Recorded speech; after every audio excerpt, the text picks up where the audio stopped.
Good morning students. Welcome to your English grammar class. How are you students? I hope you are fine and doing very well. So students, first of all we will discuss our password, that is sometimes. Our password for today is sometimes. Sometimes का अर्थ है हिंदी में कभी कभी, यानी जो हर समय नहीं होता है वो कभी कभी होता है. So now about using this word to frame sentence, I want to tell you that sometimes we go out for a movie. कभी कभी हम मूवी के लिए बाहर जाते हैं. और it can be like that sometimes we make mistakes, कभी कभी हम गलती भी करते हैं. सो ये तो था password, that was sometimes. Now what we are going to do in our English grammar class today.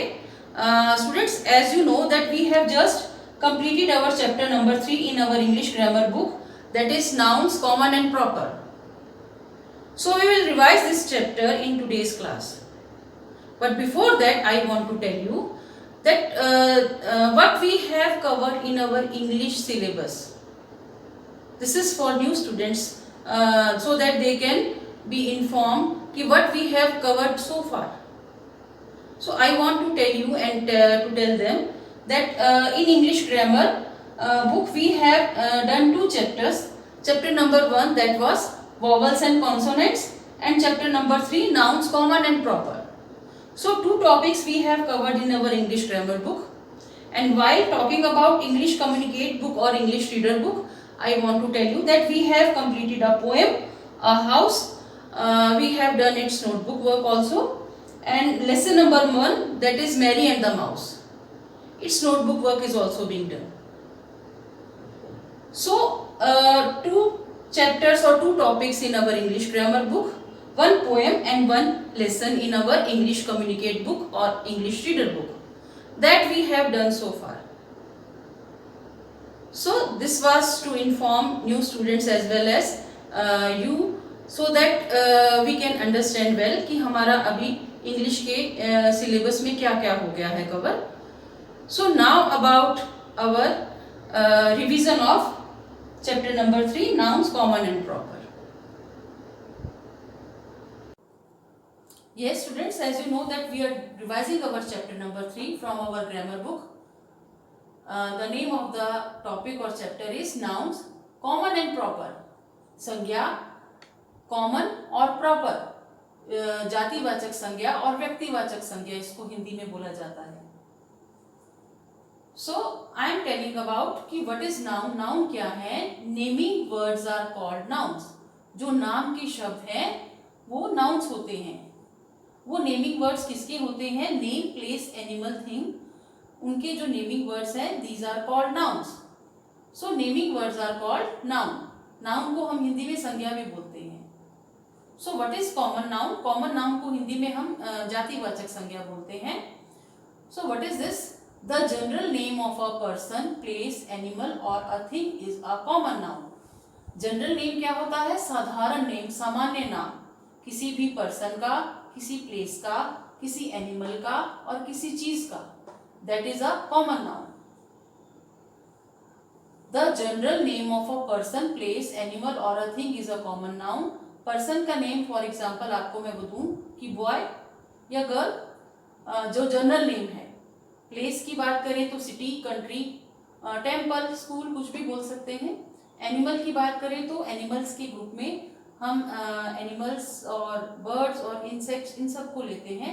तो कोई भी एनिमल की बात करें हम डॉग, कैट, फ्लाई बोल सकते हैं, बटरफ्लाई बोल सकते हैं और स्पैरो, पिजन.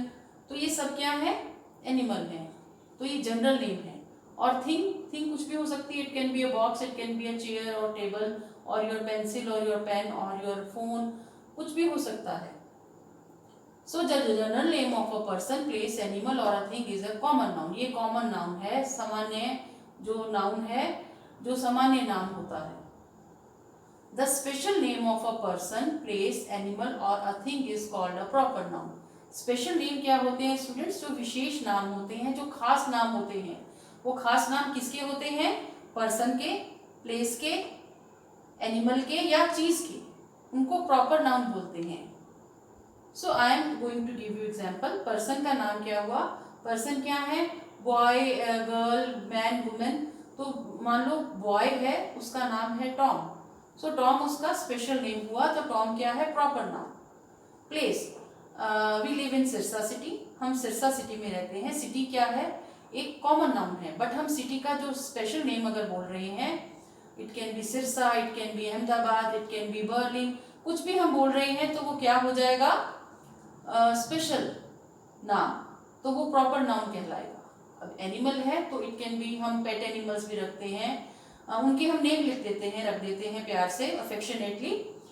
सो गूफी है, टॉमी है, किटी है, ये अगर इस तरह के हम नाम रखते हैं कुछ एनिमल्स के, पेट एनिमल्स के, तो वो क्या हो जाते हैं? Proper noun. एंड थिंग, किसी भी चीज़ का कुछ स्पेशल नेम होता है। Suppose I am talking about car, car thing है, बट हम कार के स्पेशल नेम की बात करें तो it can be Audi car और it can be Fortuner car, तो इस तरह से वो उसका स्पेशल नेम हुआ। So the special name of a person, place, animal और a thing is called a proper noun. इनको प्रॉपर नाउन बोला जाता है। One more thing you have to remember always for about proper noun, कि a proper noun always starts with a capital letter. कोई भी proper noun का word है, चाहे वो सेंटेंस के स्टार्टिंग में है, चाहे सेंटेंस के मिडिल में है या सेंटेंस के एंड में है, बट वो हमेशा कैपिटल लेटर से स्टार्ट होगा। सो ये तो थी definition students about noun, common and proper. So now we are going to start with our exercise. Yes students, after we have discussed the definition that what is a noun or what is a common noun or what is a proper noun, now we will move to the exercise that are related to our topic nouns, common and proper. Students, I want to tell you that you don't need to write down this exercises. ये आपको लिखना नहीं है, ना तो आपको definitions लिखनी है, ना ही आपको exercise note down करनी है। This is for revision only, ये रिविजन के लिए है, समझने के लिए है। We are just discussing, so you don't need to write down these exercises. So let's start. First exercise is underline the naming words in these sentences. इन सेंटेंसेस में that are given to us, we have to underline the naming words. Naming words क्या होते हैं students? जो कोई भी संज्ञा जिसको हिंदी में बोलते हैं, वो प्रॉपर भी हो सकते हैं, कॉमन भी हो सकते हैं। सो हमें यहाँ पर सिर्फ नेमिंग वर्ड्स अंडरलाइन करने हैं, वो चाहे कॉमन हो या प्रॉपर हो। So first sentence is mister Verma is our teacher. Mister Verma हमारे अध्यापक हैं। इस सेंटेंस में आप देख सकते हैं दिस इज प्रॉपर नाउन और this is common noun, but हमें पूछा गया है, we are asked to underline the naming words only, तो ये दोनों ही नेमिंग वर्ड्स हैं। सो I have underlined both the words in this sentence. Mr. Verma and teacher, both are naming words. And the next is she is eating an apple. वह एक सेब खा रही है। So she is pronoun, eating is a doing word or action word, और apple क्या है? thing का name है, fruit का name है, so this is naming word. That's why I have underlined it. Next is third sentence is Raj is dancing. राज नृत्य कर रहा है, नाच रहा है, तो what is naming word here? Raj, because dancing क्या है? एक्शन वर्ड और doing word. Next is Rani and Rohan are at home. Rani और रोहन घर पर हैं। So Rani is a naming word, Rohan is naming word and home is a naming word. ये place का name है, रानी एंड रोहन पर्सन के नेम है, बट ये सब क्या है? Naming words. So there are three naming words in the fourth sentence, Rani, Rohan and home. So यहाँ हमें क्या करना था students? We had to underline the naming words. वो कोई भी naming words हो, चाहे वो proper हो या common हो, बट हमें naming words underline करने थे। Now our next exercise is put these words in correct columns. Here are some words given to us. हमें ये कुछ words दिए गए हैं, हमें correct column में इनको put करना है, arrange करना है, रखना है। कॉलम क्या है? इस तरह से कॉलम है, और हमें इन वर्ड्स को उनके करेक्ट कॉलम में रखना है। एक कॉलम है कॉमन नाउन का, एक कॉलम है प्रॉपर नाउन का। So I am going to read these words. First word is the Gita, second is Rani, class, Arabian Sea, dancer, June, India, football. So we will start with the first word, that is the Gita. The Gita is the name of our holy book of Hindus. Hindus की वो पवित्र किताब है. तो book क्या है? Common name, but उसका special name क्या हुआ? The Gita. So this is proper noun, that's why I have written the Gita here. Next is Rani. Rani आपको पता है पर्सन का स्पेशल नेम है, so that is why I have written Rani here. ये proper noun का कॉलम है. Next word is class. Class क्या है? कक्षा. So this is common noun, that's why I have written class here. Next is Arabian Sea. Arabian Sea क्या है? समुद्र का नाम है, सागर का नाम है. Sea is a common name but noun, but जो सी में जो स्पेशल उसका नाम आ गया दैट इज अरेबियन, तो वो प्रॉपर नाउन बन गया. तो ये अरब सागर है, हिंदी में इसको बोलते हैं. I have written Arabian Sea here. So एक और पहचान है स्टूडेंट्स, आपको याद होगा कि a proper noun word always starts with the capital letter. वो कैपिटल लेटर से स्टार्ट होता है, चाहे वो सेंटेंस के मिडल में आए या उसी से सेंटेंस स्टार्ट हो या लास्ट में आए, कहीं भी आए वो, बट वो ऑलवेज कैपिटल लेटर से स्टार्ट होता है. Now next is dancer. Dancer क्या है? पर्सन है, नृत्य करने वाला या नृत्य करने वाली, that is dancer. So I have written it common noun के कॉलम में लिखा है. June. June is the name of the month. ये स्पेशल नेम है महीने का. There are 12 months a year, तो उसमें से एक महीना है जून, तो ये महीने का स्पेशल नेम है. So that's why I have written June here. Next is India. India है हमारी कंट्री. तो कंट्री का नेम क्या है? Country is the common noun, but country का जो स्पेशल नेम है that we are talking about is India. So India is the special name, so that's why I have written it here. Next is football. Football जो sport का name है, तो वो क्या है? Common noun. So that is why I have written it here. So yes students, as you know that we are revising our chapter number 3, that is nouns, common and proper.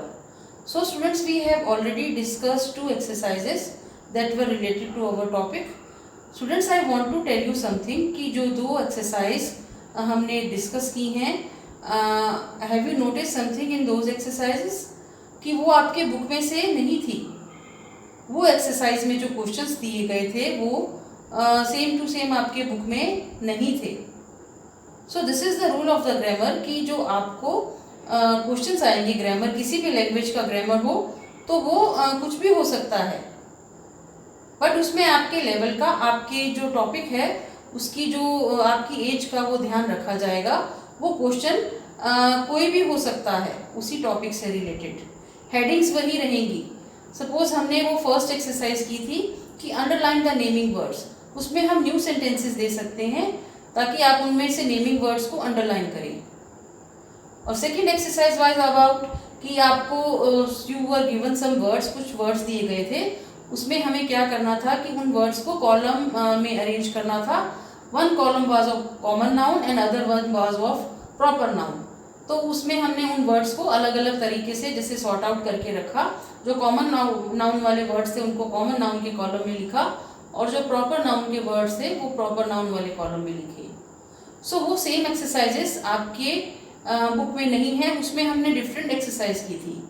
So this is the rule of the grammar कि आपको concept समझ में आना चाहिए, आपको rules पता होने चाहिए. उसके बाद आप कुछ भी आपको क्वेश्चन किसी भी तरह से दिया जाए आप उसको सॉल्व कर लेंगे. और हाउएवर कि कुछ नए वर्ड्स होंगे या कुछ सेंटेंस का मतलब आपको समझ में नहीं आ रहा, then I will discuss with you. वो मैं आपसे डिस्कस करूँगी. आप पूछ सकते हैं मुझसे, whether you are in class में आप पूछ सकते हैं. जब आप टेस्ट कर रहे हैं या एग्ज़ाम कर रहे हैं तो किसी वर्ड का मीनिंग आप पूछ सकते हैं. But just to remind you कि ये जो एक्सरसाइजेस हैं आपकी बुक में वो सेम टू सेम नहीं आएंगी, ना तो आपके टेस्ट में आएंगी ना ही आपके एग्जाम में आएंगी. So I want to tell you that 2 exercises हमने कर ली. Now this is the third exercise. ये जो वर्ड्स हैं ये आप देखिए ये डिफरेंट हैं. सो हम जब प्रैक्टिस करेंगे स्टूडेंट्स इसी तरह से करने की तो हमें आता जाएगा. जितना हम द मोर वी प्रैक्टिस उतना ही हम जल्दी से सीख जाएंगे। Now this exercise says right a common noun for each proper noun, यानी हमें प्रॉपर नाउन हमें दिए गए हैं, ये क्वेश्चन है, और उसके आंसर में हमें उन प्रॉपर नाउन के लिए कॉमन नाउन लिखना है। ये एक्सरसाइज की हेडिंग आपकी बुक में है, बट जो मैटर है वो डिफरेंट है। एग्जैक्टली यही मैं आपको बताना चाहती हूँ कि ये मैटर डिफरेंट होगा, क्वेश्चंस डिफरेंट होंगे, सेम टू सेम आपकी बुक में से नहीं आएंगे। नाउ प्रॉपर नाउन जो फर्स्ट हमें मिला है that is statue of unity. Student, statue of unity क्या है? एक स्टैचू है सरदार वल्लभ भाई पटेल की, वो गुजरात में है, वो अभी रिसेंटली बनी है, कुछ समय पहले ही। वो वर्ल्ड की टॉलेस्ट स्टैचू है, सबसे लंबी स्टैचू है। तो हमने डिस्कस किया था पहले कि जो ऐसे स्टैचू हैं या कुछ बिल्डिंग्स होती हैं वो किस कैटेगरी में आती हैं, वो क्या होती हैं? मॉन्यूमेंट। मॉन्यूमेंट क्या होता है? स्मारक। सो स्टैचू ऑफ यूनिटी है या स्टैचू ऑफ लिबर्टी है या किसी की भी स्टैचू है या कोई बिल्डिंग है जैसे Taj Mahal, India gate, gateway of India, Char Minar, ये क्या है? Monument. So our answer is monument. The next is Germany. Germany I want to tell you कि ये किसी कंट्री का नेम है, तो ये स्पेशल नेम क्या है? कंट्री का। तो जर्मनी है स्पेशल नेम, प्रॉपर नाउन, और उसके लिए हम कॉमन नाउन क्या लिखेंगे? कंट्री। नेक्स्ट इज रिया। रिया से नाम से सजेस्ट हो रहा है, it is the name of a girl, वो किसी लड़की का नाम है, गर्ल का नेम है, so I have written here girl. Next is Diwali. ये आप जानते होंगे स्टूडेंट्स, दिवाली क्या है? फेस्टिवल है। सो फेस्टिवल का स्पेशल नेम हुआ दिवाली। फेस्टिवल बहुत सारे होते हैं, यहाँ दिवाली दिया गया है हमें proper noun, so it's common noun is festival. Now next is Dal lake. Dal lake क्या है? डल झील है जो कश्मीर में है, वो झील का नाम है डल लेक, तो उसके लिए कॉमन नाउन क्या है? लेक। लेक क्या होती है? झील। So we will revise up to this exercise only. We have 2 more exercise left for revision. So we will revise those exercise in our next English class. Students, जो हमने आज revise किया है I am sure आपको समझ में आया होगा. If you have any query then you can ask. I will be very happy to answer your questions. आप मैसेज कर सकते हैं या फ़ोन कर सकते हैं. So we have 2 exercises that are remaining for revision. We will revise those exercises in our next English grammar class. So that's all for our English class today, students. Till then, bye bye students. Take care.